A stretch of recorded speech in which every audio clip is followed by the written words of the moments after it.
Hello friends, इस video में हम लोग पढ़ेंगे पाइथन के डेटा टाइप्स के बारे में। ओके, सो पहले मैं पाइथन स्टार्ट कर लेता हूँ मेरे एप्लीकेशन लॉन्चर से। पाइथन का आइडल लॉन्च करता हूँ और तुम लोग को जो भी पाइथन का आइडल तुम्हारे पास है उससे स्टार्ट कर सकते हो। ठीक है, तो let's go to development and Python editor. So इस टाइम मेरे सिस्टम में पाइथन 2.7.8 इंस्टॉल है और अगर आपके सिस्टम में पाइथन इंस्टॉल नहीं है या ये आइडल इंस्टॉल नहीं है तो आप मेरा प्रीवियस ट्यूटोरियल देख सकते हो, जिसके अंदर मैंने पूरा एक्सप्लेन किया है कि आप कैसे पाइथन को इंस्टॉल करके और उसके आइडल को इंस्टॉल कर सकते हो लिनक्स CentOS के अंदर। एक और चीज़, अगर आपको पाइथन के कमांड्स रन करने हैं और आप मेरे साथ कंटिन्यू करना चाहते हो और अगर आपके पास आइडल नहीं है तो भी कोई दिक्कत की बात नहीं है। आप कंसोल या कोई भी टर्मिनल ओपन कर सकते हो और अगर आपके सिस्टम में पाइथन इंस्टॉल है तो आप पाइथन आओगे, एंटर करोगे, सेम आपका पाइथन 2.7.8 आपको इधर मिल जाएगा। ठीक है, तो instead of going with IDLE मैं टर्मिनल में ही चलता हूँ आप लोगों के साथ। ठीक है, तो हम लोग बात करें यहाँ पे डेटा टाइप्स के बारे में। तो पहले ये जान लेते हैं कि डेटा टाइप्स होता क्या है। देखो, थ्योरी कुछ भी क्या है, मैं आपको बिल्कुल सिंपल वे में समझाना चाहता हूँ। ठीक है, कोई भी प्रोग्रामिंग लैंग्वेज है उसको प्रोसेस करने के लिए डेटा चाहिए होता है। ठीक है, चाहे वो C हो, C++ हो, पाइथन हो या कोई और प्रोग्रामिंग लैंग्वेज हो। ये सारी की सारी लैंग्वेजेस में अभी हम पाइथन के बारे में बात करते हैं कि अब पाइथन में अगर आप कोई भी प्रोग्राम बना रहे हो, इसके अंदर आपको कुछ डेटा चाहिए होता है और वो डेटा आपका इंफॉर्मेशन हो सकता है, वो डेटा आपका नंबर हो सकता है या कोई नाम हो सकता है। या अब एक एग्जांपल देता हूँ मैं आपको।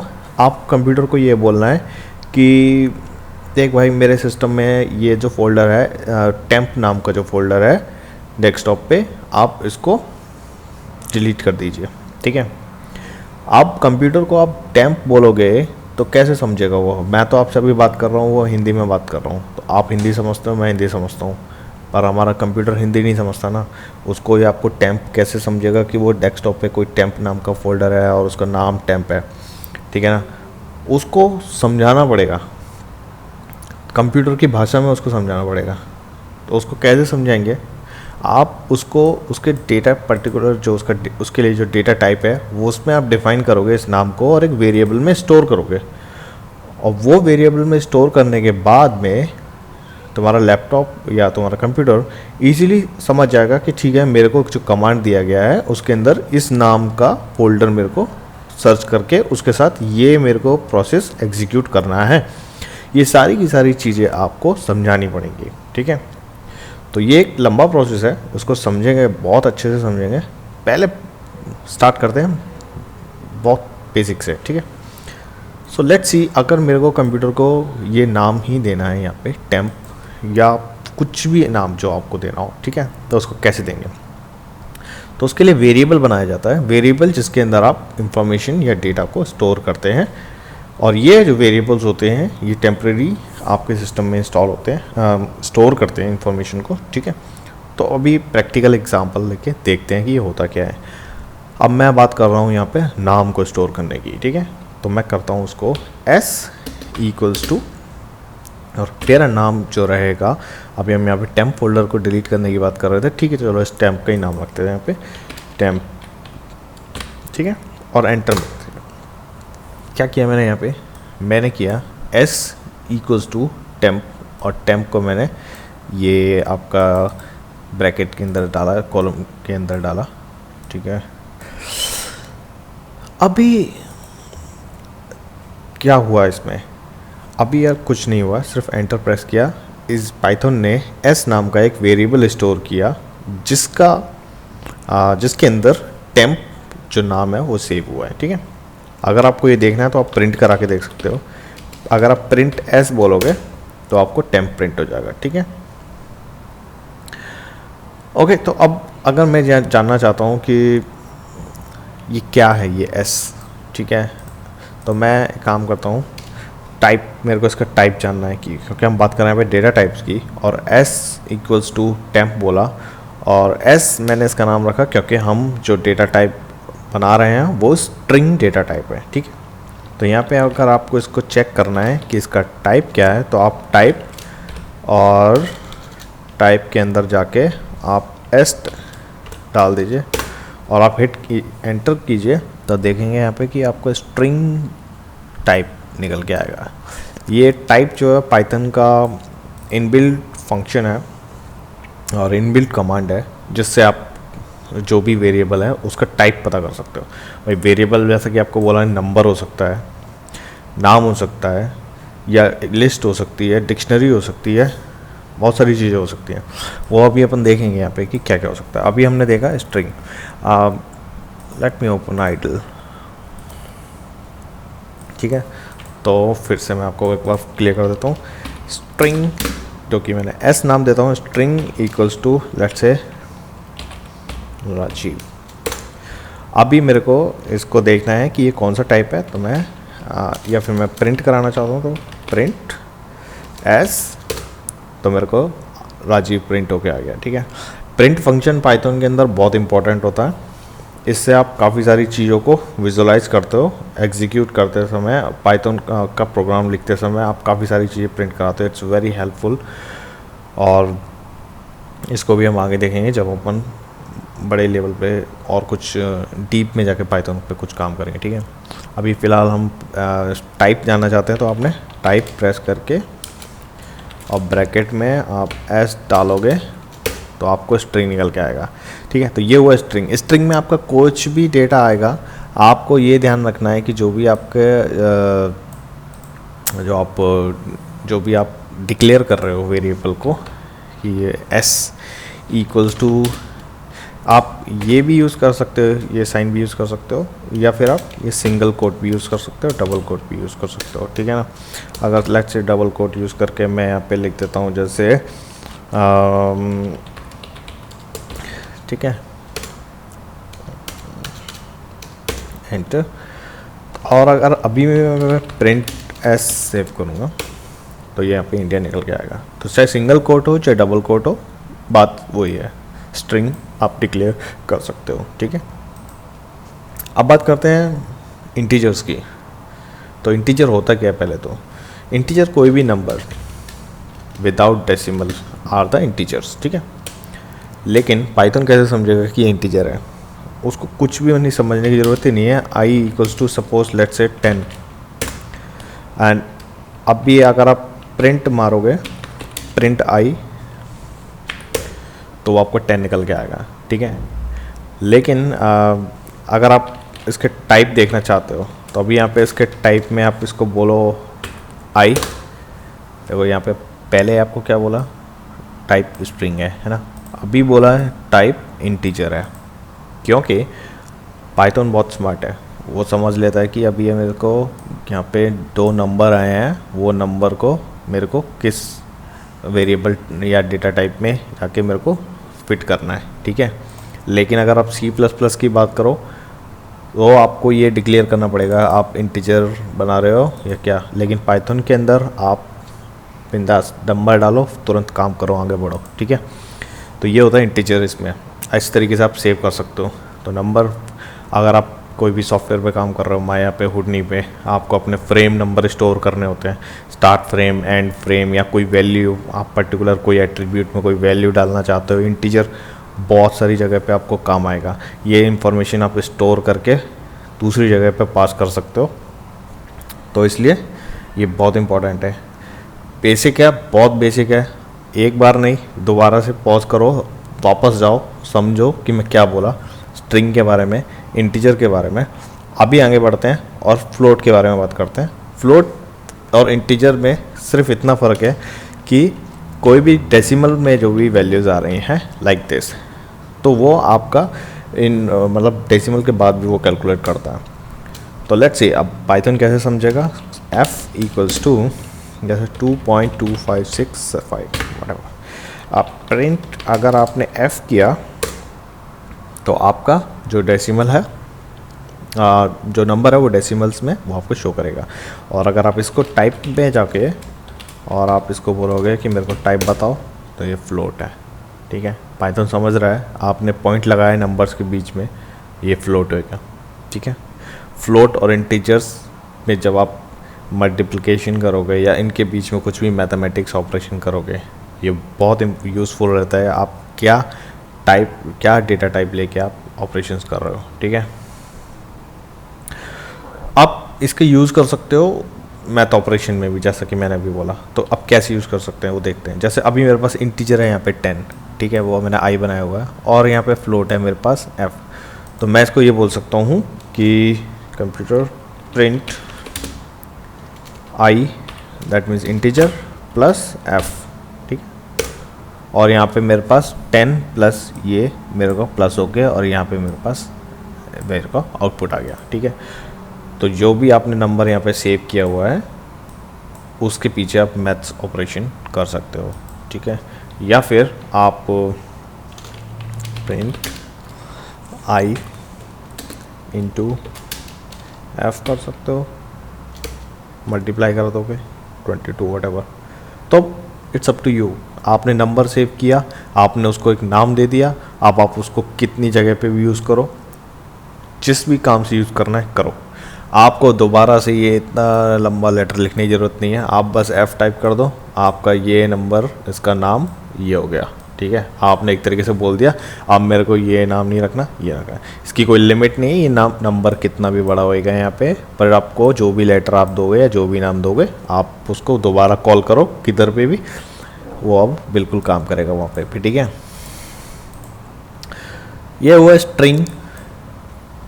उसके बाद आपका हुआ इंटीजर, फ्लोट।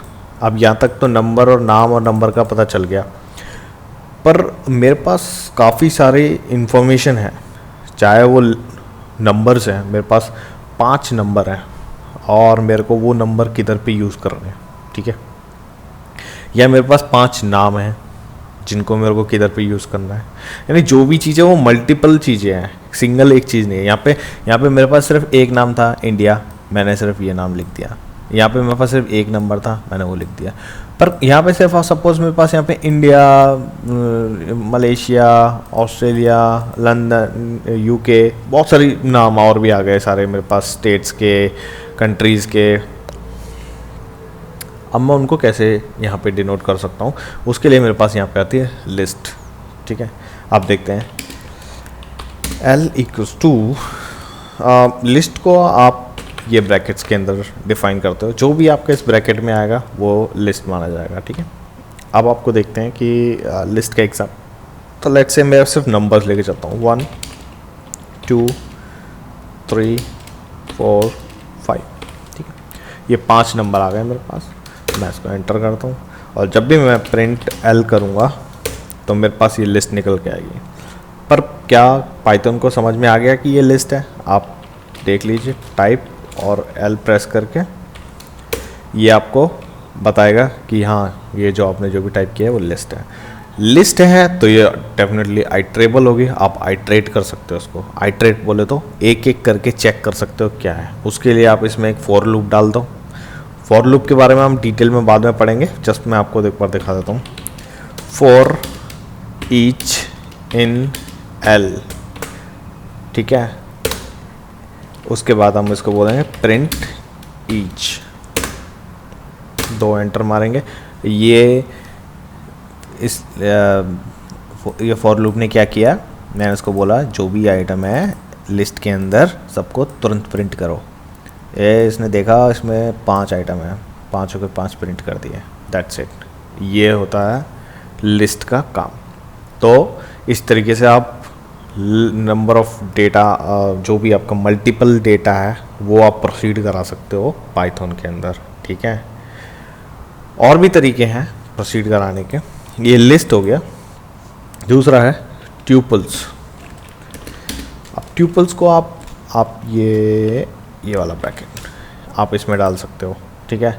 अब ये कैसे लिखे जाते हैं, ये भी ऐसे ही रहते हैं 1 2 3 4 5, ठीक है। और अगर आप इसको प्रिंट करोगे या फिर इसका टाइप देखेंगे, type T is equal to tuples. तो ये भी एक डेटा टाइप है जो कि पाइथन में आप यूज़ कर सकते हो, आपको याद रखना चाहिए। लिस्ट, ट्यूपल्स, और उसके बाद आता है वेरी इंपॉर्टेंट डिक्शनरी। अब डिक्शनरी तो इंग्लिश का सुना था, अभी इसमें पाइथन में क्या है, पाइथन में भी डिक्शनरी है। इसके अंदर जब आप कोई कॉम्प्लेक्स या कॉम्प्लेक्स छोड़ो, अगर आप कुछ भी डेटा बहुत ही स्पेसिफिकली स्टोर करके किसी दूसरी जगह पे आप उसको एग्जीक्यूट कराना चाहते हो, अब फिर समझो कि अगर आपके पास 2 बंदे हैं, ठीक है, 2 बंदों के पास 10 चीज़ें हैं। अब आप ये बोलना चाहते हो ये नंबर ए वाले बंदे के पास ये 5 चीज़ें, बी वाले बंदे के पास ये 5 चीज़ें, सारा का सारा आइटम आपको स्टोर करना है एक ही रैपर के अंदर। खोलने वाले बंदे को खोलते ही पता चल जाए कि ए के नाम पे कितनी फाइलें हैं, बी के नाम पे कितनी फाइलें हैं। बिल्कुल भी नहीं समझ में आया होगा, 100% मैं कह सकता हूँ आपको, देखते हैं सामने तब पता चलेगा ये होता क्या है। So let's say D is equal to dictionary. Dictionary को आप करली ब्रैकेट्स इसमें आप इसको डालोगे, ठीक है। अब मैंने बोला कि 2 बंदे हैं ए और बी, तो लेट्स से ए, ठीक है, और एक कॉमा देके लिख देता हूँ बी।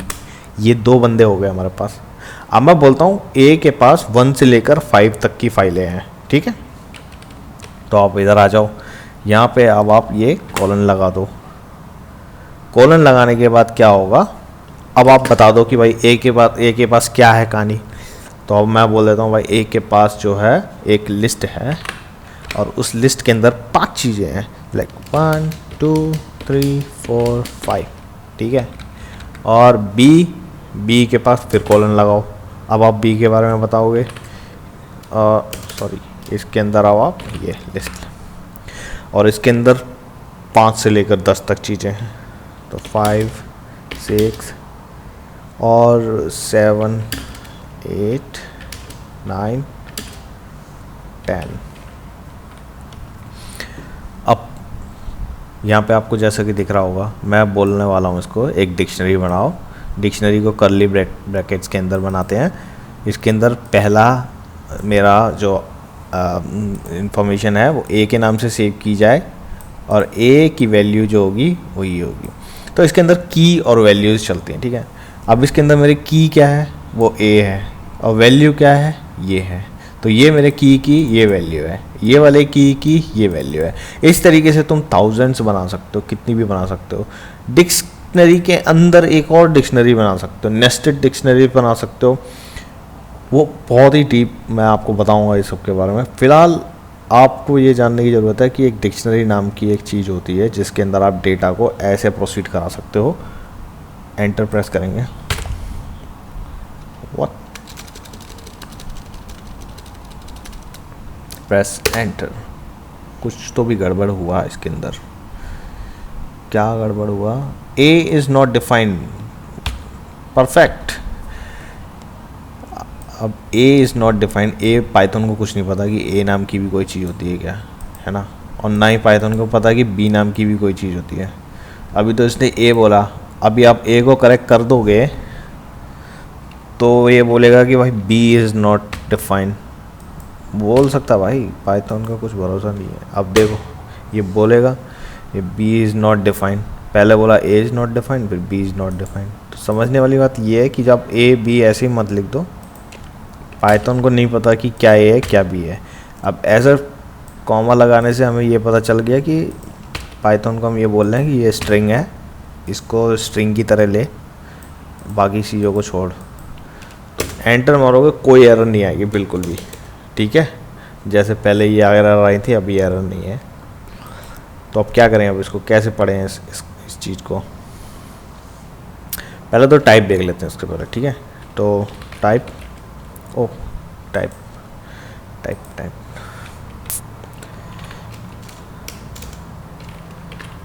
टाइप और डी, तो ये बोलेगा आपको टाइप डिक्ट, जैसे आपको पहले बोला ट्यूपल, लिस्ट, फ्लोट, इंटीजर, यहाँ पे आपका हो गया डिक्शनरी। ठीक है, अब आप प्रिंट करा सकते हो, यहाँ पे प्रिंट डी मार दो। ठीक है, इस तरीके से आप पूरी डिक्शनरी को प्रिंट करा सकते हो। और प्रिंट डी दो ब्रैकेट्स में डाल के, और आप यहाँ पे की का नाम दे दो कैपिटल में। ठीक है, तो मेरे को डिक्शनरी के ए की जो कीज़ हैं वो प्रिंट कर दो, तो उसने आपको ए की जो कीज़ थी वो प्रिंट करके दे दी।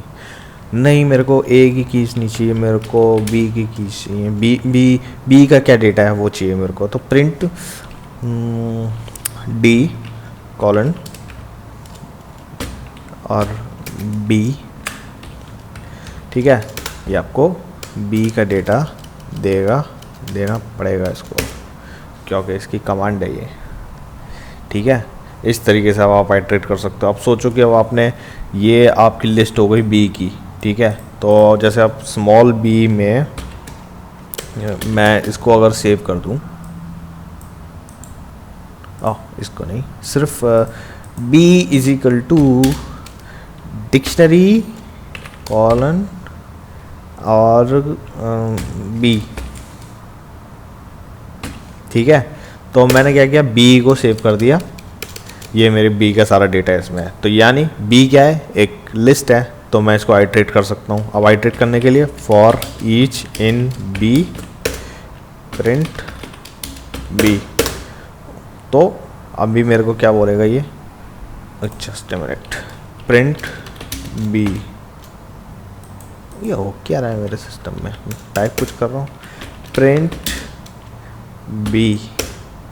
ओके, तो प्रिंट बी बोले तो अभी यहाँ पे मेरे पास लिस्ट आ रही है। ठीक है, इस तरीके से आप इसको प्ले कर सकते हो। फॉर लूप्स के बारे में और वाइल लूप्स के बारे में, लूप्स के बारे में बोले तो हम लोग अभी सब पढ़ेंगे ढंग से। ठीक है, पहले तो आप सब लोगों को ये समझ में आ जाना चाहिए कि डेटा टाइप्स क्या होते हैं। उसके अलावा ये तो रहा एक प्रैक्टिकल थिंग है जो कि बताएं तुम लोगों को। ठीक है, उसके बाद आपको हैबिट बनाओ कि इंटरनेट पे जाके पढ़ने की, उसकी डॉक्यूमेंटेशन में पढ़ो, हेल्प लो। आप ये हजारों करोड़ों लाखों कमांड्स को दिमाग के अंदर नहीं रख सकते, तो ये बात आप बिल्कुल छोड़ दो। बड़े से बड़े प्रोग्रामर्स जो होते हैं ना, वो लोग भी साथ में पूरी हेल्प फाइलें और पूरे कमांड्स के रेफरेंसेस ओपन करके रहते हैं, ताकि उनको सिर्फ पैटर्न पता रहता है, सिंटैक्सेस पता रहते हैं, याद कोई भी नहीं रखता इतनी सारी चीज़ें। ठीक है, तो लेट्स सी, अगर आउट ऑफ सिलेबस जा रहा है, लेकिन मैं आपको थोड़ा बता देता हूँ तभी इसको एंड करूँगा।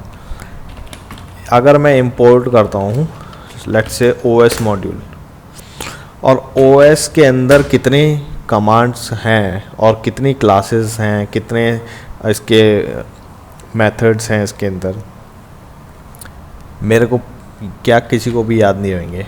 मेन याद हो सकते हैं, पर ये अगर आप एक इसके साथ अंदर अगर जाओगे, ये इतने सारे हैं। ठीक है, तो अब आप क्या कर सकते हो, इसके लिए आप IDE यूज़ कर सकते हो। IDEs क्या करते हैं, वो आपको तुरंत ऑटो कंप्लीट करते रहते हैं। तो जैसे कि आपने जैसे OS डॉट, अब आपको कुछ पाथ एडिट करना है, OS डॉट आपने पाथ लिखना शुरू किया, वो आपको तुरंत बता देंगे कि हाँ साहब पाथ में आ गया। समझे? इस तरीके से आप वहाँ तक जाओगे, वो भी सब अपन देखेंगे, लेकिन आपको पढ़ना पड़ेगा, डॉक्यूमेंटेशंस पढ़ो। आप जिस भी सब्जेक्ट पे जिस टाइम पे हो, अभी मैंने आपको डेटा टाइप्स के बारे में जितना भी बताया, आप और बेटर क्लियर करने के लिए आप इनके एक्चुअल डिक्शनरीज, वो जो एक्चुअल इनके जो डेफिनेशंस हैं वो पढ़ो। अब आपको थोड़ा क्लियर होएगा। कुछ नहीं समझ में आ रहा, फिर से इस ट्यूटोरियल को ओपन करो। हो सकता है 10 चीज़ें मैंने बताई होंगी, सिर्फ 2 ही समझ में आएंगी आपके, या सिर्फ 2 ही काम की लगे, बाकी सारी आपको बकवास लगे। कोई बात नहीं, जितना समझ में आया उतना पढ़ लो। ठीक है, जहाँ से भी समझ में आए पढ़ो। पाइथन बहुत ही इम्पोर्टेंट है सभी जो भी VFX में जो भी बंदे काम कर रहे हैं उनके लिए तो मैं मस्ट बोलूँगा। सारे सॉफ्टवेयर हमारे पाइथन के ऊपर डिपेंड है यार। पाइथन से कितनी सारी चीज़ें आप ऑटोमेटिंग कर सकते हो। माया है, हुडिनी है, न्यूक है, रियल फ्लो है। पाइथन पूरा, माया तो पूरा पाइथन QT PyQt से ही बना हुआ है, वो भी अपन देखेंगे कि कैसे होता है। ठीक है, फिलहाल के लिए इतना। डेटा टाइप्स को दिमाग के अंदर फिट कर लो, फिर उसके बाद हम नेक्स्ट प्रोसीड करेंगे। ये फंक्शंस वगैरह, क्लासेस वगैरह कैसे बनाई जाती हैं, इनके बारे में पढ़ेंगे। ठीक है, चलो बाय।